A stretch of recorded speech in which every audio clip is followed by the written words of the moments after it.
Hello everybody, welcome to another Facebook Live. It's a little bit exciting. It's also going to be quite quick, this one, because I'm going to be racing in the car in the next, well, not literally racing, I'll be driving in the car on my way to Peterborough, because over the next few days I've got lots of shows lined up, so very, very exciting. And also going to be taking you to another range from Two Red Robins. And this one is actually called Forgotten Corner. So we've gone from doing our Field of Dreams to Forgotten Corner. But what I want to do in this little clip that I'm doing for you is talk to you about the fundamentals. Now, these are our foundation dies. So these are the ones that get used to create card shapes, etc., etc.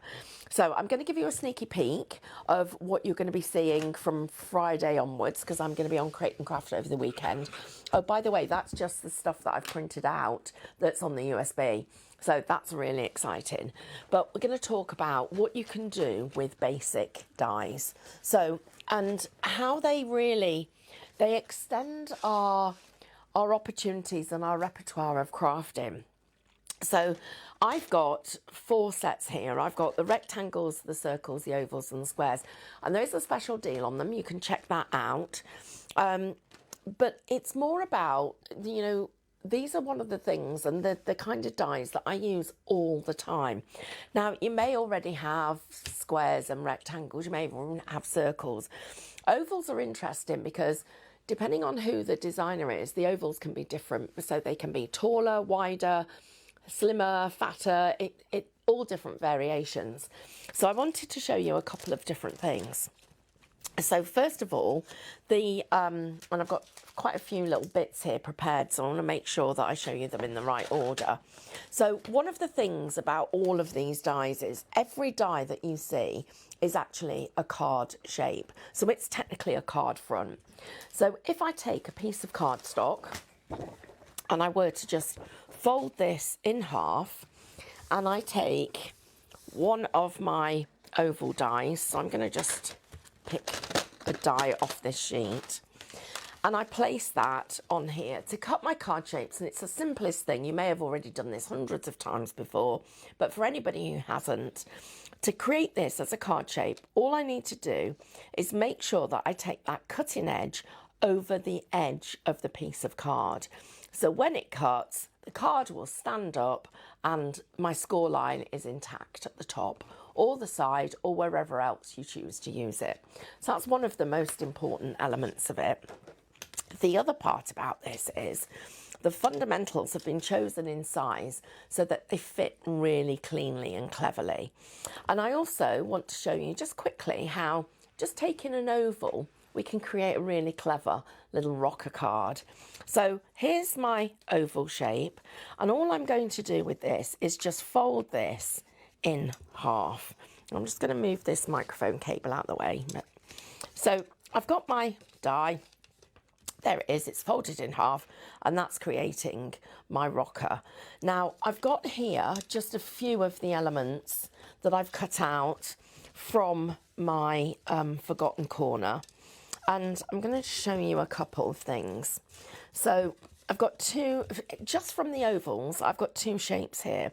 One's going to be a rocker, and one of them is going to be an aperture card. And they're both shapes that using anything other than dies would have been really difficult to do. First of all, getting that aperture in the right place is a challenge. Cutting the card itself so that you've got that score line. I mean, drawing around something and then getting smooth edges, again, is another challenge. So let's take a look at what we could do. So this is one of the boots, and now the boots are nested. So this is one of our nested dies. You've got lots of different shapes and sizes, different colorways, and we go from sort of this size right down to, let me see if I can find a tiny one. I can't find a teeny weeny one, but there's another small one there. And if I put this on the bottom of my rocker, so I'm just going to line it up. So I'm using, again, my line here to make sure that the bottom of the heel, the bottom of the sole, and the bottom of the oval are all lined up together. And then just taking some of my tape runner, I'm going to just place this down. So I'm going to put some tape there and some tape there. And lift this up and line it up so that it all is lined up on that line that we've got there. I want to just show you how you then can create your fixed card. Now, if I want it, so that's actually not going to, I'm just going to move that out of the way for you. Wow, look at that pile. So that is actually not going to rock. It's going to be nice and sturdy. If I want it to rock, what I do is I just take this and I make sure that I lift it so that it's a fraction higher than the bottom of the curve. And what I've done here is I've checked that I'm level and I'm lined up there. Now you can see that I can start to get it to rock. So where you line it up on these curves is really important. That makes a big difference. So now I've got it rocking, but it's weighted towards the heel because of all this detail. So that's where I'm going to start to build up my design. And I'm going to start to put some flowers on here. I'm going to tuck these behind, and you'll see how by building up this design, it changes the way that it's weighted. I'm going to put my little bird's nest on. I'm just going to pop that on here, and let's put that on. Now, we haven't put a huge amount, but you'll see the difference in the weighting straight away. And it's really interesting. So you need to consider this with rocker cards, and you need to be cutting them from circles or, there we go. There it's rocking. And you can see now how it's much more vertical when we're actually working with it. So that's the balance of a rocker card is really important. And I want to go into my Aperture card, and I'm going to show you how this one works. And hello everybody, thank you for joining. I'm so sorry that it's well, it's a bit crazy today because I'm going to be on Create and Craft later on tonight. I'm on tomorrow. I'm on all over the weekend, and I can't wait to be sharing new ideas with you. So a massive thank you for joining us again. And I'm promising that over the next few months, you will see more and more education from us. So let's take a look at how an aperture would work. And I'm going to bring in here, this is our little lantern. And I've got a piece of acetate behind it using the outline die, but I made sure that the aperture was the right size, that it meant that my lantern would be able to sit at both the top and the bottom and held in place. Then I can take my bird's nest and pop that in, and that doesn't matter if it isn't attached on either side. I'm just going to lay this one down, so let's pop that and make this up quickly. So we'll get a little bit of adhesive there and a bit at the bottom, and I'm going to make sure we catch the top because that's important to hold this in place. Then the bird's nest is going to sit inside here. So a little bit of adhesive on the bottom there to hold that. I can then put my flowers inside so you can see how it's starting to tell a story, and my little bluebirds can sit in my nest. Or I can take my flowers out and I can put them to the side. So we've got them sort of tucked in there, and those lovely little hollyhocks, and these probably need to be half the size that they are, so let's do a little bit of snipping. So I'm just using the lines of the actual die and cutting out those little pips, and that will then tuck neatly behind one side. This one tucks neatly behind the other, and there is our Aperture card with the detail. And I'm just going to hold this up so that you can see how that will all come together. And again, because I haven't cut off the bottom, this card will rock too. So we've seen two really simple card shapes there, but couldn't be created, or not as easily, without having those fabulous ovals. I want to show you one more, but this one is a little bit more complicated. So this is actually creating a stage card, and I've already got it assembled, so I'm going to just show you what it looks like when it is assembled. I'm just going to pop that through here. And I think because this is a card that I think has got a lot of value to you as a crafter, and it's a shape that I think would be useful to learn to do, what I want to do is oops, it's all slippy. Let me just get this all lined up. That's what's happened. So I'm just going to pop that back in there. What I'm going to do is I'm going to do this as a step-by-step project sheet for you so that you can see how this is going to work. I've just lost a fold there that was holding my design out, which I've got. Where are you? Slippy. Here. There. Okay, so what we've got is we've got our stage card. So we've got the stage at the front, we've got this platform to be able to put things, and it's all held together. And this was a piece that was slipping at the back. So what I would do with this, this would be the fun element of it, would be I'd be looking at how I can build my design. And you've got lots of opportunities of fun stuff to do here. So I can be putting my boots to the front.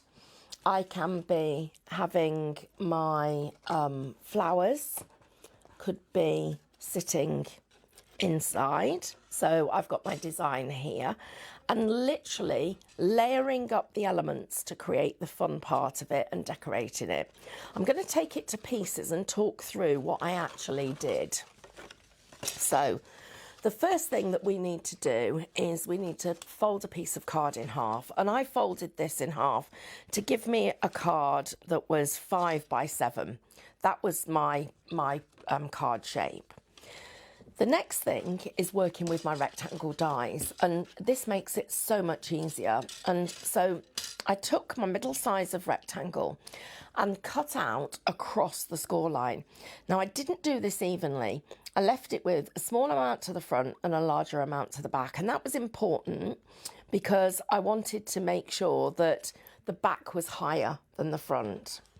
Then I took one of my smaller dies and use that to cut these apertures. Now the one I've got here is actually smaller and would have been better, so I'm going to recommend we go with the smallest one, and we're going to cut those out the front and the back. The next thing you need is a piece of card, and this piece of card is going to extend out across the top of the card, and it can only be the width that will fit within this rectangle. And I know this all sounds very complicated, which is why I'm going to write it out step by step for you. And then we need to take the rectangle and cut another one. But before we cut that out, what we do is we slide this in place and we check the position so that those two letterboxes line up with each other, as does the one at the back. So we've got all 3 letterboxes lined up.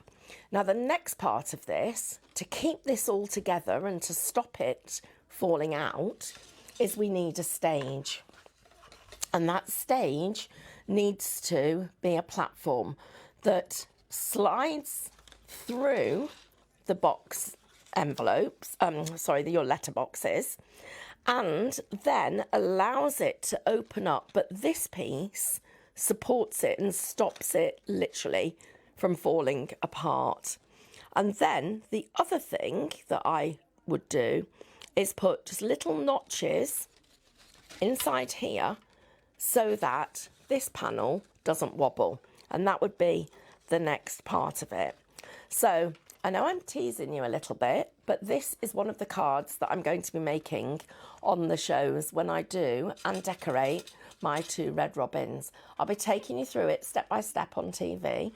I'm going to do that step-by-step written instruction, which will be a free download for you. And I'm just going to let you see how valuable your nested dies are, because those basic shapes make all the difference. And those fundamentals are really a fundamental part of all of our crafting. So if you would like to see more of the little bluebirds, you'd like to see more of the fabulous nested boots, or we've got an old car as well driving Miss Daisy. Miss Daisy's on there as well. Then I do hope that you're going to join me on the shows. Get your fundamentals so you've got them ready to be able to make this. I'll show you how to decorate it. And to do that decoration, I'm going to be digging into this USB. And wow, take a look at this. This is what you've got to look forward to. My goodness me, what a huge collection of scenes and all the other elements, and we've got them in multiple sizes. This is one of our fabulous opportunities to get really crafty. So I told you it was going to be quick. I told you we were going to whiz through things. Thank you so much for joining. I can't wait to share more with you. There's lots more to come. And please tune in and enjoy the shows on Create and Craft. But don't forget, make sure you've got those fundamentals. And I'll see you soon. Take care, everybody, and a massive thank you.